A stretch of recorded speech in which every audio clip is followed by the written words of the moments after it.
Break के बाद आपका स्वागत है। खबर यूपी से है, जहां पे एक बार फिर लॉयन सफारी की सौगात मिलने वाली है प्रदेशवासियों को। और कैसे यूपी सरकार आपके घर के सपने को पूरा करने के लिए कुछ खास कदम उठा रही है, ये तमाम खबरें देखिए यूपी सुपरफास्ट में।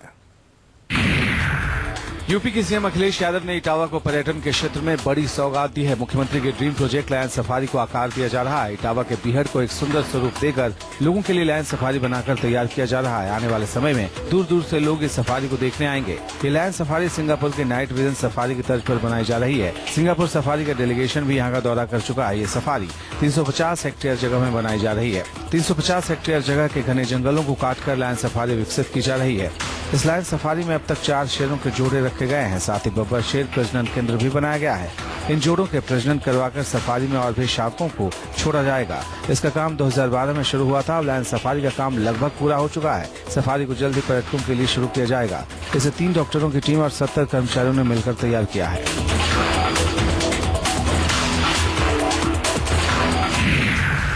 मुख्यमंत्री अखिलेश यादव की सख्ती के बाद बाढ़ पीड़ितों को हर तरह की राहत और खाद्य सामग्री बांटी जा रही है। गाजीपुर में बाढ़ प्रभावित इलाकों में फंसे लाखों लोगों के सामने कई समस्याएं हैं।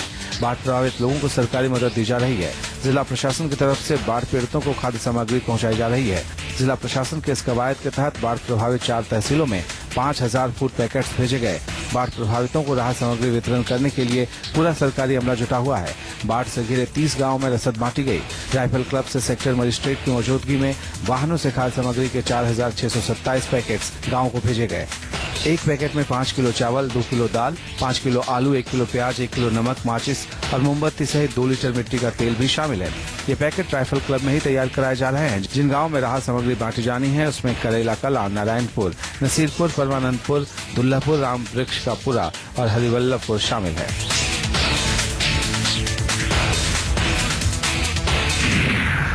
मुख्यमंत्री अखिलेश यादव ने एक अदद आशियाना तलाश रहे लोगों की मदद के लिए बड़ा कदम उठाने का फैसला किया है। बिल्डरों पर लगाम कसने और आम उपभोक्ताओं को सुविधाएं दिलाने के मकसद से राज्य में रियल एस्टेट अथॉरिटी के गठन का फैसला किया गया है। रियल एस्टेट अथॉरिटी फ्लैट आवंटियों के हितों की रक्षा करेगी। साथ ही बिल्डर के खिलाफ शिकायत मिलने पर उपभोक्ता के हित में कार्रवाई करेगी। बिल्डरों के खिलाफ आवंटियों को ठगने और वादा खिलाफी की शिकायतें लगातार सामने आ रही थी, जिस पर यूपी सरकार ने सख्त एक्शन लेते हुए रियल एस्टेट अथॉरिटी के गठन का आदेश दिया है। गठन की प्रक्रिया भी अब शुरू हो गई है।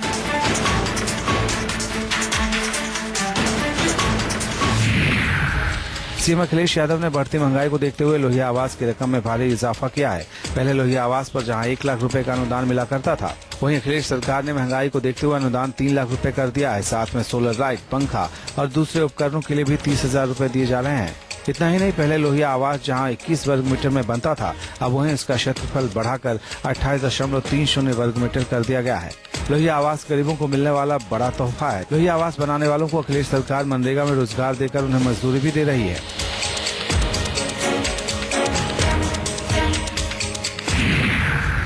जमीन की गुणवत्ता बढ़ाने और परंपरागत खेती के साथ ऑर्गेनिक खेती को बढ़ावा देने के लिए अखिलेश सरकार ने महत्वाकांक्षी योजना बनाई है। इस योजना के तहत किसानों की आमदनी में इजाफा और जमीन की गुणवत्ता बढ़ाने का लक्ष्य तय किया गया है। जैविक खाद के जरिए जमीन की गुणवत्ता बढ़ाने पर जोर दिया जा रहा है। सरकार का कहना है कि कम से कम रासायनिक कीटनाशकों का उपयोग करने से इसका हवा और पानी दोनों पर सकारात्मक असर दिखाई देगा। साथ ही ऑर्गेनिक खेती से किसानों की कमाई में इजाफा होगा, जमीन भी उपजाऊ होगी। कृषि विकास योजना के तहत अखिलेश सरकार ने 15 जिलों में पायलट प्रोजेक्ट के तौर पर इस स्कीम को शुरू करने का फैसला किया है। इसमें बुंदेलखंड के जिलों को प्रमुखता से शामिल किया गया है, जिससे यहाँ के किसानों को बड़ा लाभ मिल सकता है।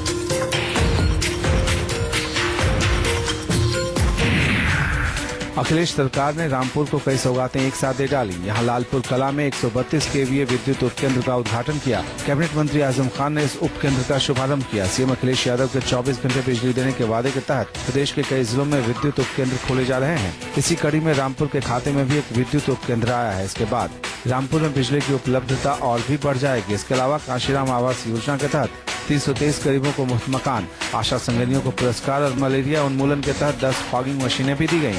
साथ ही कई गरीबों को मुफ्त साइकिल भी दी गई है।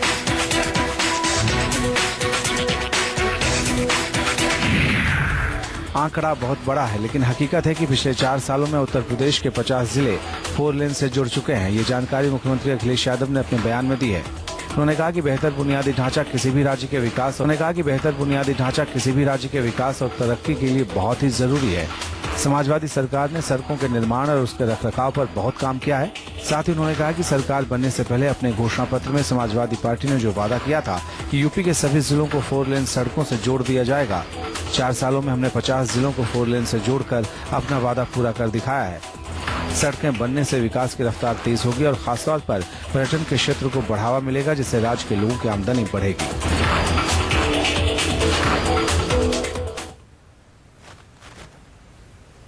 और चलिए नई खबरों के साथ फिलहाल यहाँ वक्त हो चला है एक और छोटे से ब्रेक का, लेकिन ब्रेक के बाद जरूर देखिए मॉर्निंग स्पेशल, जिसमें आज हम आपको दिखाएंगे तब क्या हुआ जब एक बेडरूम में मगरमच्छ घुस आया।